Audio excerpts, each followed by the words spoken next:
चलो दोस्त, good evening. फटाफट एक बार ज्वाइन हो जाइए। अभी जो भी हमारे क्लास 12 के आर्ट्स के स्टूडेंट हैं, जो क्लास 12 में आर्ट्स लेकर पढ़ रहे हैं, ठीक है ना, उसका हिस्ट्री जिसका सब्जेक्ट है, अगर इतिहास जिसको कहते हैं हिस्ट्री, उसका चैप्टर नंबर 3 हम लेके आ चुके हैं, जिसका हम ऑब्जेक्टिव डील करने वाले इस लेक्चर के माध्यम से। और यह ऑब्जेक्टिव आपको इस चैप्टर का मोस्ट इंपोर्टेंट ऑब्जेक्टिव क्वेश्चन है, देख सकते हैं, वीवीआई ऑब्जेक्टिव क्वेश्चन आंसर है। जिस चैप्टर का नाम है बंधुत्व, जाति तथा वर्ग, आरंभिक समाज, यानी कि जो हमारा आरंभिक समाज, जाति तथा वर्ग के बात के बारे में इस चैप्टर में बताया गया है।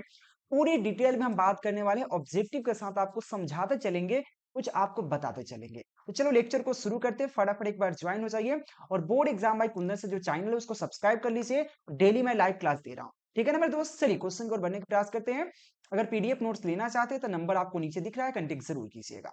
1 नंबर क्वेश्चन आपसे पूछा गया है, सर्वाधिक प्राचीन स्मृति ग्रंथ कौन है, यानी कि सबसे पुराना, प्राचीन मतलब पुराना, तो पुराना स्मृति ग्रंथ कौन सा है, यही क्वेश्चन आपसे पूछा गया। तो इसका करेक्ट ऑप्शन जो हो जाता है मनुस्मृति। जो मनुस्मृति जो है हमारा सबसे पुराना प्राचीन ग्रंथ है, यानी कि ऑप्शन आपको सी राइट हो जाएगा 1 नंबर क्वेश्चन का। ये भी क्वेश्चन देख सकते हैं 2023 के एग्जाम में पूछा गया, बिहार बोर्ड के एग्जाम में। चलिए नेक्स्ट क्वेश्चन की बात कर लेते हैं। नेक्स्ट क्वेश्चन आपके सामने है कि महाभारत, क्वेश्चन कहा गया महाभारत का शामूल शामूलो रचनात्मक, क्या कहा, शामूलो रचनात्मक संस्कार किसने तैयार किया। क्वेश्चन समझिए, इस क्वेश्चन को समझना। महाभारत आपने देखा होगा तो आपको अच्छा से पता होगा। क्वेश्चन है महाभारत का शामूलो रचनात्मक संस्कार किसने तैयार किया था। 2 नंबर क्वेश्चन आपसे पूछा गया है, तो इसका करेक्ट ऑप्शन हो जाएगा यहाँ पे वी एस शुक्ल शंकर ने, क्या हो जाएगा, शुक्ल थांस्कर ने, ठीक है ना। ऑप्शन आपको सी राइट हो जाएगा। यहाँ पे कुछ नाम ऐसे है जो महाभारत के शायद उल्टा पलटी है, ठीक है ना, तो ऑप्शन आपको सी राइट हो जाएगा 2 नंबर क्वेश्चन का।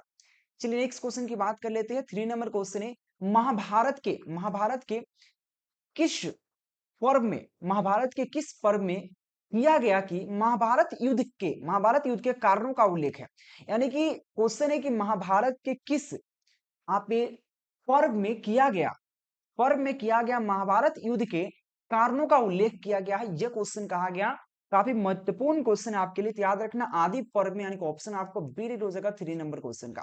अधिकतम ये जो चैप्टर आपको पढ़ना है, इस चैप्टर में आपको अधिकतम महाभारत पुराने ग्रंथों के बारे में आपको बताया गया है, ठीक है ना।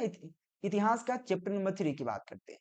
क्वेश्चन आपका अगला क्वेश्चन है 4 नंबर क्वेश्चन है, कुंती, क्वेश्चन है आप कुंती ओ निषादिद, क्या कुंती ओ निषादी लघु कथन, लघु कथा की रचना किसने की है। देखिए कुंती कौन है तो पता है आपको। कुंती जो है पांडु, जो हमारे है ना, पांडु की पत्नी है, ठीक है ना, जिसके कुंती का 5 बेटा रहता है, ऐसे 3 बेटा रहता है अपना, और 2 बेटा रहता है इसकी, सीधा समझ लो इसकी, मतलब पांडु 2 शादी किए हुए रहता है। अच्छा से अगर देखे होंगे आप महाभारत तो पता हो जाएगा आपको अच्छा तरीका से, ठीक है ना।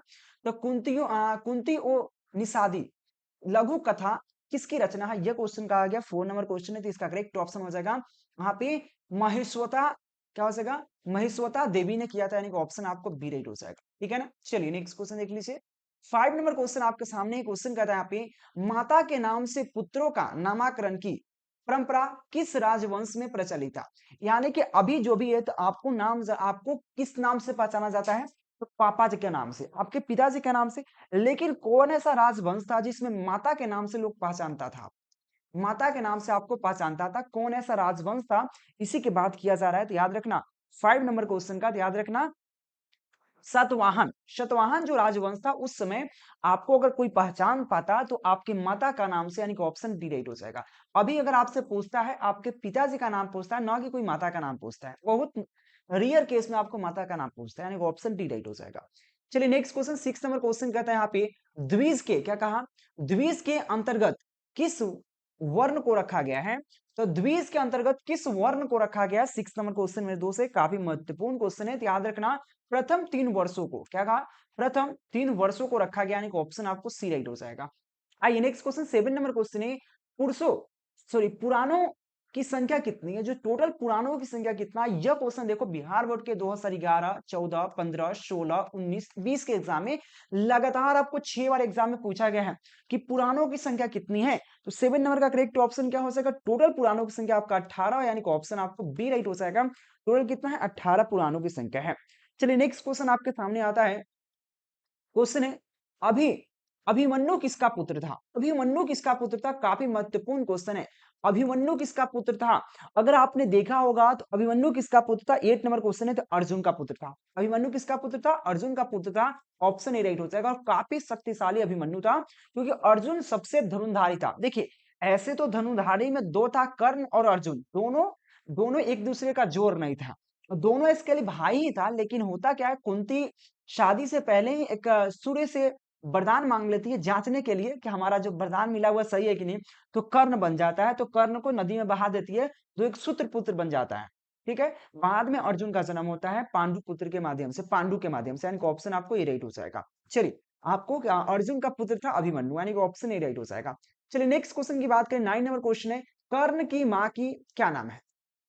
देखिए कर्ण अभी जस्ट बताया, कर्ण का कोई, देखिए कर्ण ऐसे जो था ना, कर्ण का असली माँ और एक डुप्लीकेट माँ, दो माँ ऐसे कह सकते हैं। क्योंकि आपको बता दें कि कर्ण के असली माँ का नाम कुंती है, ठीक है ना। कुंती इसलिए क्योंकि कुंती ने जन्म दिया है, क्योंकि कुंती ने ही सूर्य से कर्ण को मांगा था कि हमको, मतलब एक जांचने के लिए, ऐसे वो एक्सपेरिमेंट कर रही थी कि मैं, मेरा वरदान सही है कि नहीं, क्योंकि वो साधु ने एक वरदान दिया था। वो वरदान जांचने के लिए शादी से पहले ही क्या करती है, सूर्य भगवान को बुलाती है और कहती है, तो सूर्य भगवान कहते हैं कि जब हम आए हैं तो आपको एक पुत्र तो मिलेगा ही, मेरा अंश एक छूट जाएगा और अंश रह जाता है जो कर्ण के रूप में रह जाता है। लेकिन कुंती उसको रखती नहीं है, कुंती गंगा जी में प्रवाह कर देती है और बोलती है सूर्य भगवान को कि आप इसको रक्षा करना।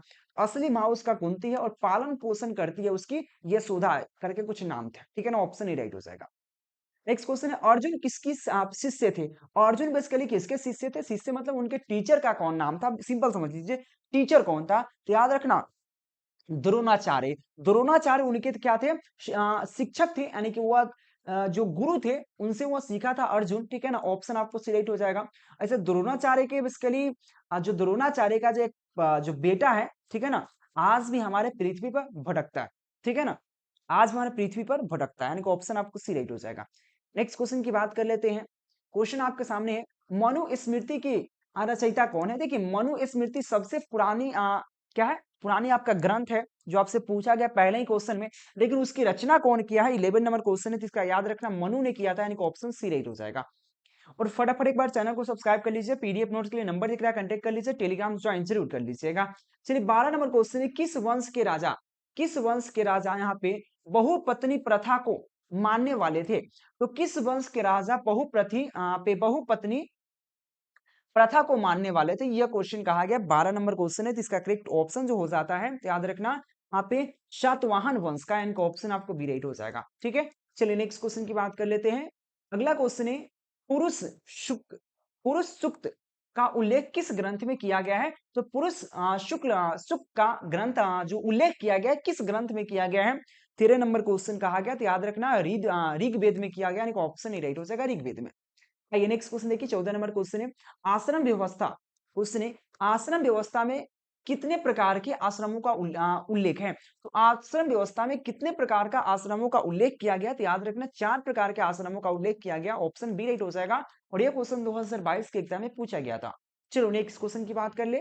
15 नंबर क्वेश्चन कहता है यहाँ पे, अश्व अश्वमेध अश्वमेध यहाँ पे यज्ञ, अश्वमेध यज्ञ का योजना क्यों किया गया था। क्वेश्चन समझिए, अश्वमेध यज्ञ का योजना क्यों किया गया था मेरे दोस्त, ये क्वेश्चन कहा गया, 15 नंबर क्वेश्चन कहा गया। तो इसका करेक्ट ऑप्शन हो जाएगा शाही संप्रभुता के लिए। क्या हो जाएगा, शाही संप्रभुता के लिए यह अश्वमेध यज्ञ का आयोजना किया गया था, यानी ऑप्शन ही राइट हो जाएगा। आइए नेक्स्ट क्वेश्चन देख लीजिए। नेक्स्ट क्वेश्चन 16 नंबर क्वेश्चन है, कुरुक्षेत्र का युद्ध किसने किया था, यानी किसने किया था इस प्रकार से।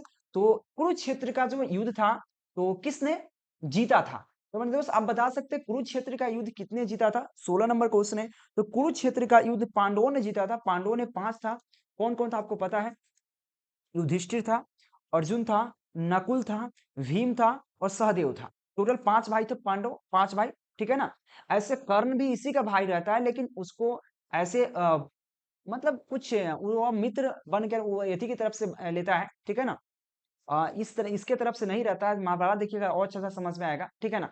देखो सीधा समझ लीजिए, अभी कर्ण के बाद कर्ण को पता है था कि हम गलत का साथ दे रहे हैं, फिर भी गलत का पक्ष लेता है। कर्ण के बाद आज के दुनिया में वकील ही ऐसा एक व्यक्ति है, वकील, वकील जानते हैं ना, वकील ही एक ऐसा व्यक्ति है जो गलत का साथ देता है, जानता है कि गलत है फिर भी गलत का साथ देता है। क्योंकि भाई वकील अगर आप मर्डर भी कर दीजिएगा, अगर वकील आप रख रहे हैं तो आपका ही आपके ओर से ही बोलेगा कि नहीं बोलेगा ना। उसी प्रकार से कर्ण को ये चीज पता था, कर्ण को यह पता है कि भाई हम गलत का साथ दे रहे हैं, फिर भी उसका साथ नहीं छोड़ता है, क्योंकि वह वरदान ले चुका था, प्रण ले चुका था। यानी कि ऑप्शन राइट हो जाएगा। क्वेश्चन 2021 के एग्जाम में पूछा गया था। नेक्स्ट क्वेश्चन है, गंगा पुत्र किसे कहा जाता था। तो गंगा पुत्र आपको भीष्म था, ठीक है ना। भीष्म जो था सबका उसके, वो भी भीष्म जो था वो चाहता था कि पांडु जीते, पांडु की तरफ से रहना चाहता था, लेकिन कुछ प्रण ले चुका था, कुछ वरदान ले चुका था, वैसे शादी भी नहीं करता है भीष्म, ठीक है ना। भीष्म पितामह गंगा पुत्र था, ठीक है ना, जो शांतुन का बेटा था। जो शांतुन, अभी सुने होइएगा, शांतुन जो हस्तिनापुर के राजा थे, शांतुन उसी के बेटा था गंगा पुत्र, जो और जो जिसका नाम भीष्म था, ठीक है ना। ऑप्शन आपको सी राइट हो जाएगा। चलो नेक्स्ट क्वेश्चन की बात कर लेते हैं, 17 का सी राइट हो जाएगा। नेक्स्ट क्वेश्चन की बात कर लेते हैं मेरे दोस्त, महाभारत युद्ध कितने दिनों तक चला।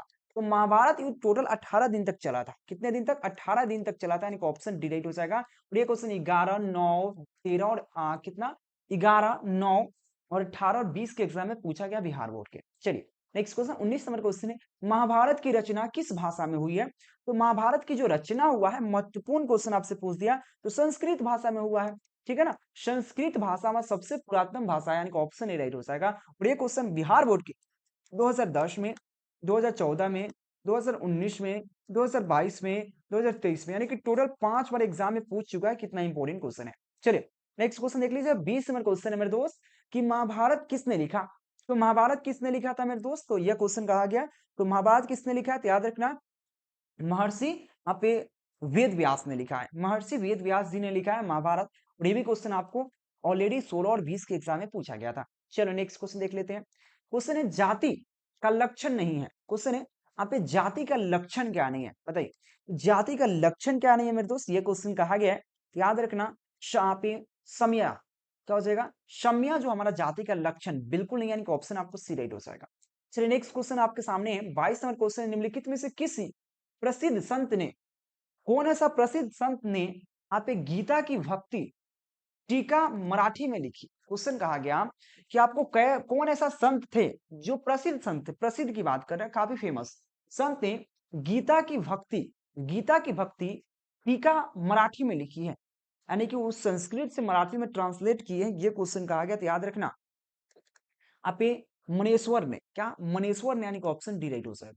चलो नेक्स्ट क्वेश्चन 23 नंबर क्वेश्चन है, किस काल के वर्ण व्यवस्था, किस काल के वर्ण व्यवस्था यहाँ पे वसंगुनत वसानुगत जाति के परिवर्तन हो गया। क्वेश्चन कह रहा है मेरे दोस्त, क्वेश्चन किस काल के वर्ण, किस काल के वर्ण व्यवस्था वासंगुत वासंगनतु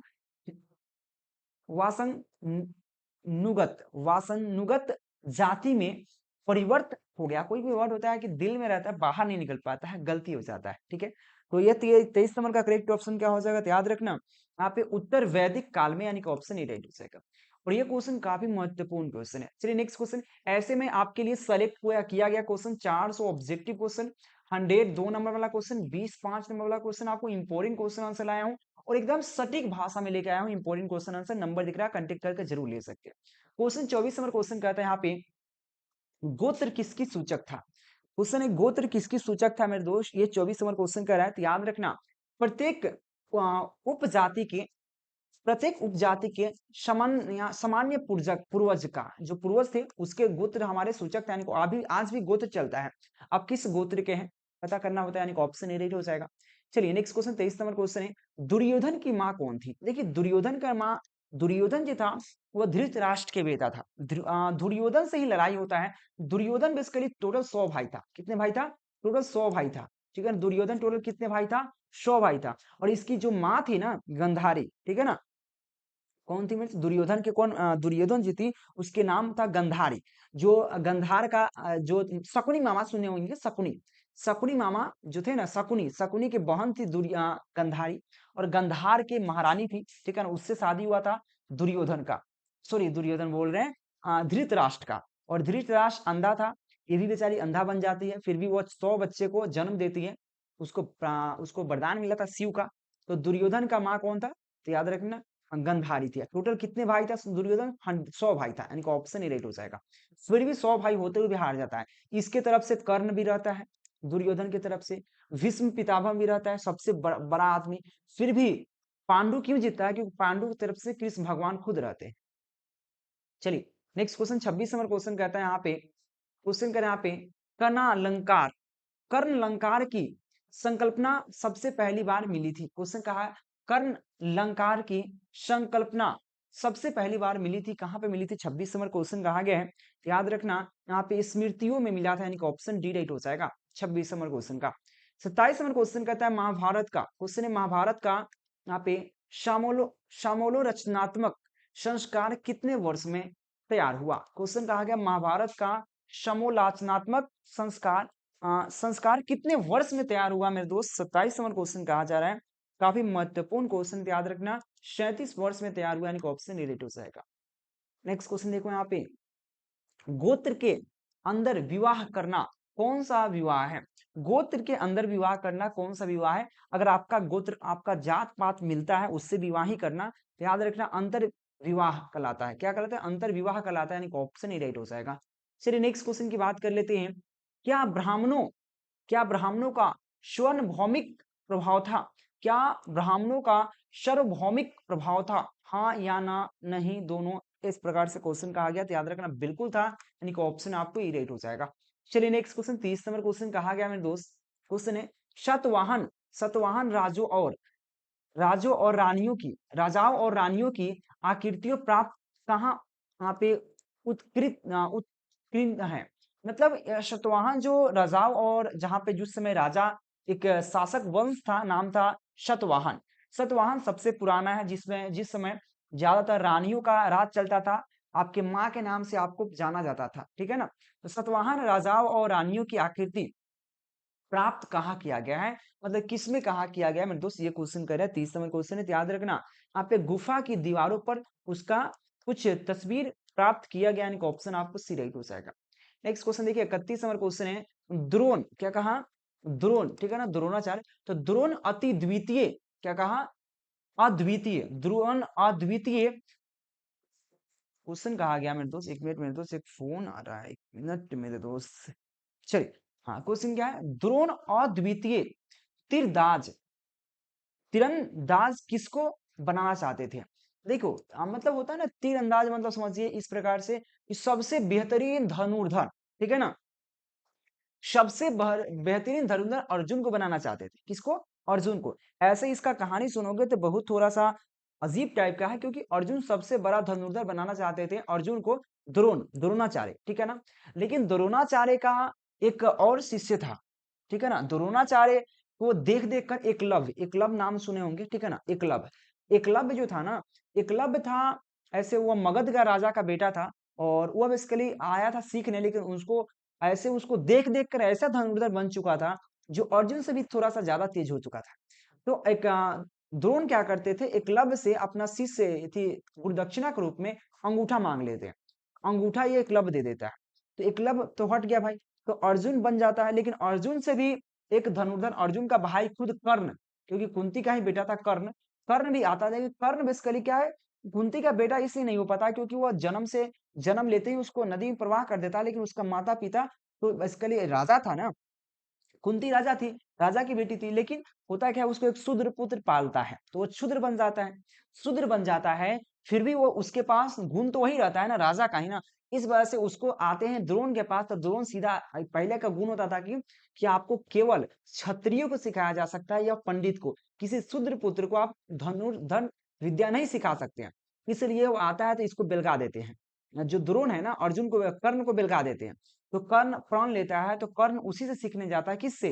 तो द्रोण जिससे सीखे होते हैं, यानी कि उसके गुरु से सीखने जाते हैं, और झूठ बोलकर कि हम पंडित हैं सीख जाता है, और बाद में दोनों एक दूसरे का मतलब दुश्मन बन जाता है, अर्जुन अर्जुन और कर्ण। ठीक है ना, ऑप्शन ए राइट हो जाएगा यहाँ पे। चलिए नेक्स्ट क्वेश्चन देखिए, 32 नंबर क्वेश्चन का आता है यहाँ पे, मनुस्मृति में कितने प्रकार के विवाह का उल्लेख किया गया है? तो मनुस्मृति में कितने प्रकार के, तो याद रखना 8 प्रकार के विवाहों का उल्लेख किया गया, यानी कि ऑप्शन सी राइट हो जाएगा। 18, 20 और 23 के एग्जाम में पूछा गया था। नेक्स्ट क्वेश्चन आपके सामने, महाभारत में गंगा पुत्र के नाम से किसे जाना जाता है? तो याद रखना भीष्म पितामह को, यानी कि ऑप्शन आपको सी राइट बी राइट हो जाएगा। ये भी क्वेश्चन 2018 के एग्जाम में पूछा गया था। नेक्स्ट क्वेश्चन देखिए, महाभारत के आप आदि पर्व के किस यहाँ पे अध्याय में यहाँ पे भीष्म द्वारा 8 प्रकार के विवाहों का वर्णन किया गया है। क्वेश्चन कहा गया, महाभारत के आदि पर्व के किस अध्याय में भीष्म द्वारा 8 प्रकार के विवाहों का वर्णन किया गया है? यह 37 नंबर क्वेश्चन काफी महत्वपूर्ण क्वेश्चन है, सॉरी 34 नंबर क्वेश्चन काफी महत्वपूर्ण क्वेश्चन है, तो इसका याद रखना। 102वें अध्ययन में 102वें अध्ययन में यह चीज का उल्लेख किया गया, यानी कि ऑप्शन आपको सी राइट हो जाएगा। नेक्स्ट क्वेश्चन आपके सामने, अंबा अंबालिका किसका पत्नियां थी? अंबा अंबालिका किसकी पत्नियां थी मेरे दोस्त? काफी महत्वपूर्ण क्वेश्चन है। अंबा अंबालिका किसकी पत्नियां थी? तो याद रखना यहाँ पे किसकी थी यहाँ पे, तो विचित्र विचित्र वीर्यों की पत्नियां थी, यानी कि ऑप्शन आपको बी राइट हो जाएगा। ठीक है ना, 35 नंबर क्वेश्चन। चलिए नेक्स्ट क्वेश्चन की बात कर लेते हैं। यहाँ पे महर्षि व्यास द्वारा उत्पन्न संतान थी। क्वेश्चन है, महर्षि व्यास द्वारा उत्पन्न संतान कौन था? ये क्वेश्चन कहा गया कि महर्षि व्यास द्वारा उत्पन्न संतान कौन है? तो याद रखना पांडु महर्षि व्यास द्वारा है।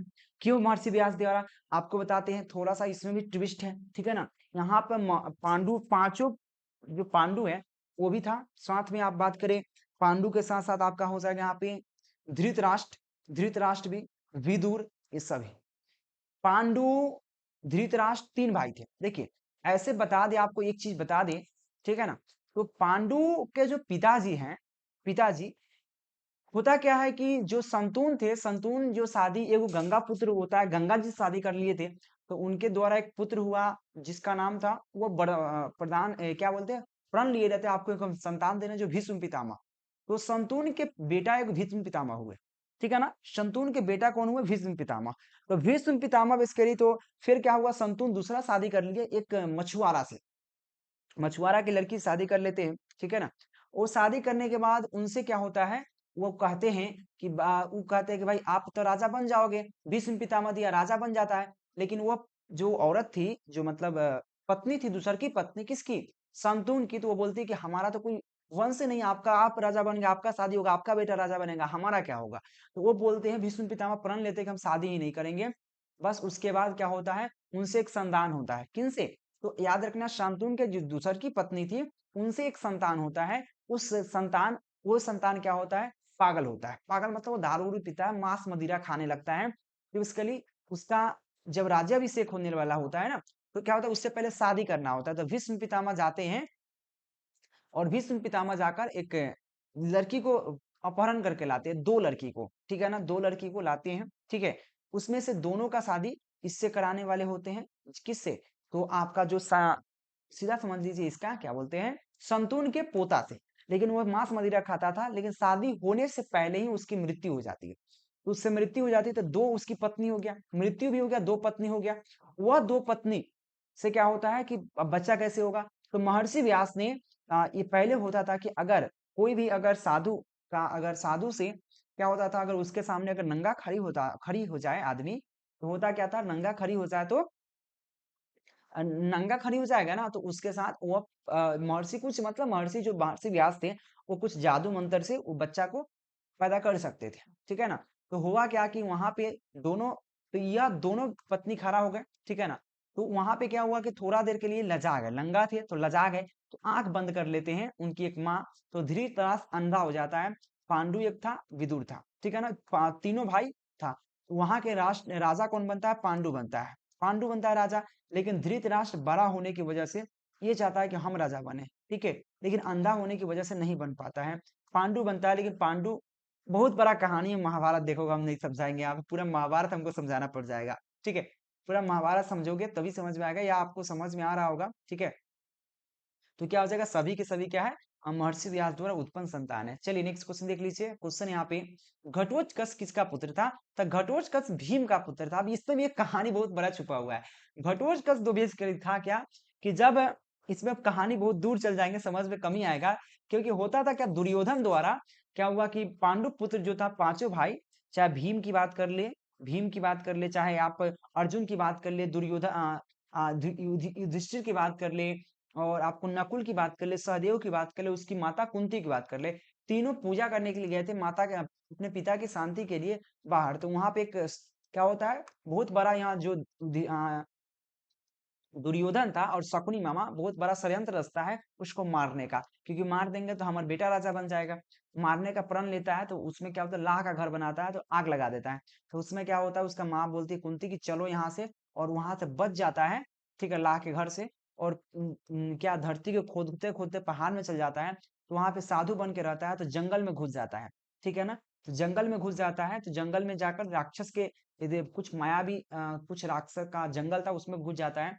तो वहां पे क्या होता है, घटोत्कच जो था ना, तो वहां पे एक जो राजा था, ये थी क्या क्या राक्षसों का, उसको मार देता है भीम। भीम मार देता है, तो वहां पे परंपरा था, जो राजा को मारेगा वही राजा बनेगा। तो भीम वहां का राजा हो जाएगा, सब राक्षस इसको पूजने लगता है। तो भाई कोई ये कैसे पूजेगा, ठीक है। तो यह शादी वहां पे कर लेता है राजा के बहन से, क्योंकि वहां का नियम था कि जो राजा को मारेगा उसकी बहन से उसको शादी करना होगा। शादी कर लेता है, लेकिन वो बोलती है कि हम राक्षस हैं, ठीक है ना। तो ये कहता है कि एगो बच्चा होने पर हम मेरे साथ रहिए, उसके बाद आप छोड़ के चल जाइएगा। तो ऐसा ही होता है, एक बच्चा होने पर, जो बच्चा यहाँ पे घटोत्कच होता है, जो वहां का राजा बन जाता है, और भीम वहां से चला आता है, ठीक है ना, जो कि ऑप्शन आपको डी राइट हो जाएगा। नेक्स्ट क्वेश्चन आपको, भीम ने हाँ हिडिंबा के साथ कौन सा विवाह संपन्न किया? मेरे दोस्त देखिए, हिडिंबा कौन था? यहाँ पे हिडिंबा जो था, वो राजा के, जो राक्षस के जो था ना, राक्षसों का राजा, उसका बहन थी, और इसी से शादी होता है भीम का। हिडिंबा के साथ कौन सा विवाह का संपन्न किया मेरे दोस्त? 38 नंबर क्वेश्चन है, तो याद रखना है यहाँ पे क्या सा, यहाँ पे गणवर्ध, क्या हो जाएगा, गंधर्व, गंधर्व क्या थे, गंधर्व विवाह का संपादन किया था, यानी कि ऑप्शन आपको बी राइट हो जाएगा, ठीक है ना। चलिए आइए नेक्स्ट क्वेश्चन की बात कर ले। नेक्स्ट क्वेश्चन है यहाँ पे, द्रौपदी किसकी पत्नी थी? द्रौपदी, देखिए द्रौपदी आपको समझ में आएगा। द्रौपदी, द्रौपदी किसकी पत्नी थी? तो द्रौपदी बेसिकली क्या थे, अर्जुन के, नकुल को, सहदेव को, भीम का भी था, ठीक है ना। यहाँ पे युधिष्ठिर का भी था, क्योंकि पांचों पांडु का ही एक ही पत्नी थी, द्रौपदी। क्या थी? द्रौपदी। द्रौपदी ने बेसिकली क्या हुआ, पांचों भाई से शादी किया था। क्यों किया था, इसका रीजन बहुत बड़ा कहानी है, आपको बताएंगे तो फिर समय खत्म हो जाएगा, यानी कि ऑप्शन डी राइट हो जाएगा, ठीक है ना। पूरे महाभारत है, यानी कि ऑप्शन आपको यह डी राइट हो जाएगा। यहां तक अर्जुन, नकुल, सहदेव, युधिष्ठिर, भीम सभी से शादी करता है द्रौपदी, ठीक है ना। ऑप्शन आपको डी राइट हो जाएगा। 40 नंबर क्वेश्चन है यहाँ पे। क्वेश्चन है, कर्मणो कर्मणो वाधि वाधिकार स्थित माँ, एक ऐसा अध्ययन की बात हो रहा है, इसको थोड़ा सा पढ़िएगा, संस्कृत में लिखा हुआ है, आराम से पढ़िएगा। यहाँ पे कर्मणो कर्मणो वर्धिका, वर्धिका रस्ते, रस्ते माँ फल के पुकदान ना, फल के, कहा मेरे दोस्त, हाँ, फले पुकदनाचन, फले पुकदनाचन श्री मदान मध्वगा गीता कि किस अध्ययन में वर्णन है? देखो यह ऐसे वर्ड कुछ हैं, ठीक है ना, जो काफी कठिनाई वाला है, जो आपको सामना करना पड़ेगा। आराम से पढ़िएगा, बड़ा बड़ा वर्ड है, तो यहाँ पे याद रखना।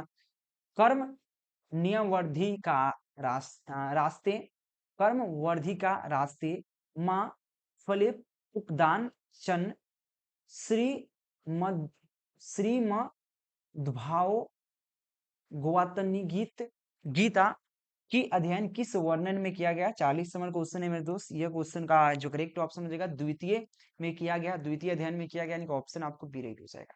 नेक्स्ट क्वेश्चन की बात कर लेते हैं। अगला क्वेश्चन आपके पास उसी प्रकार से है, 41 नंबर भी क्वेश्चन, बहुत प्यारा सा क्वेश्चन है। क्वेश्चन कर रहे हैं यहाँ पे, श्री मदभव मद श्री मद दाग मद दाग वद गीता, श्री मद दाग वद गीता के महत्व पर किसने विचार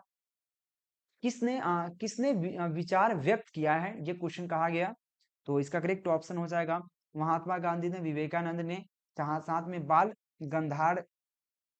गंगाधर तिलक ने, सभी ने इस पर विचार व्यक्त किया, यानी कि ऑप्शन डी राइट हो जाएगा। नेक्स्ट क्वेश्चन की बात कर लेते हैं। यहाँ पे क्वेश्चन कर रहे हैं यहाँ पे 42 नंबर क्वेश्चन क्या कहता है। 42 नंबर क्वेश्चन आपसे पूछा गया है। 42 नंबर क्वेश्चन कहते हैं यहाँ पे ब्राह्म ब्राह्म ब्राह्मण ब्राह्मण वंशीय सतवाहन नरेश, वाहन वंशीय सतवाहन नरेश यहाँ पे वष्टि वशिष्ठ पुत्र सातकर्णी संबंध किस वंश के साथ जुड़े ने विवाह है, यानी कि किस वंश से जुड़े विवाह है, बताइए। क्वेश्चन है कि ब्राह्मण वंशीय सतवाहन नरेश षष्ठी पुरुष सातकर्णी संबंध किस वंश के साथ जुड़े विवाह है, बताइए। 42 नंबर क्वेश्चन मेरे दोस्त कहा गया है, इसका करेक्ट ऑप्शन क्या हो जाएगा, शक का, यानी कि ऑप्शन आपको ये राइट हो जाएगा। 43 नंबर क्वेश्चन कहता है महाभारत के किस पर्व में वन व्यवस्था का वर्णन मिलता है, तो याद रखना 43 नंबर का करेक्ट ऑप्शन क्या हो जाएगा, सी राइट हो जाएगा। यहाँ पे शांति पर्व ने, यानी कि ऑप्शन सी राइट हो जाएगा। नेक्स्ट क्वेश्चन देख लीजिए। क्वेश्चन है ऋग्वेद के पुरुष युक्त, क्या कहा, ऋग्वेद के पुरुष संयुक्त में सर्वप्रथम किस वर्ण का उल्लेख मिलता है, 44 का करेक्ट ऑप्शन हो जाएगा युद्ध में, यानी कि सॉरी शूद्र में, यानी कि ऑप्शन डी राइट हो जाएगा, शूद्र पुत्र जो होता है उसमें। चलो नेक्स्ट क्वेश्चन देख लीजिए। 45 नंबर क्वेश्चन है, क्वेश्चन करे आपसे, उससे पहले चैनल को सब्सक्राइब करके बेल आइकन दबा लीजिए मेरे दोस्त। क्वेश्चन है आप पंडाल चंडाल चंडाल चंडाल अस्पृश्य माने जाते थे, चंडाल अस्पृश्य माने जाते थे। जब भी वे नगर में आते थे तो उन्हें लड़की की आवाज करके आना पड़ता था, ताकि लोग रहे क्या रहे मेरे दोस्त, ये क्वेश्चन कर रहा है, तो ताकि लोग रहे यहाँ पे फहान, लोग रहे क्या, फहयान, यानी कि ऑप्शन ए राइट हो जाएगा। कुछ क्वेश्चन ऐसे होते हैं जो शायद आपने कभी पढ़ा नहीं होगा, कुछ सुना नहीं होगा, यानी कि ऑप्शन ए राइट हो जाएगा 45 नंबर क्वेश्चन का। और ये क्वेश्चन में जो भी हमारा त्रुटि रह गया उसके लिए क्षमा चाहते हैं, अगला बार से कोई त्रुटि नहीं रहेगा, क्योंकि हम भी जब पढ़ाते हैं तो आपको पता ही है कि कुछ वर्ड ऐसे होते हैं शायद मैंने कभी नहीं सुना होगा, सुना इसलिए नहीं होता है क्योंकि कुछ कुछ ऐसा वर्ड संस्कृत का महाभारत का आते हैं जो शायद किसी ने सुना नहीं होगा, और उसको थोड़ा पढ़ने में ऐसा नहीं होता पढ़ने के लिए, लेकिन लाइव क्लास में होता क्या है, फटाफट पढ़ना होता है, रुक नहीं सकते हो आप, ठीक है ना। इसका करेक्ट ऑप्शन ए राइट हो जाएगा। तो thank you watching for this video, मिलते हैं नेक्स्ट लेक्चर के नेक्स्ट वीडियो के साथ। Thank you, bye bye.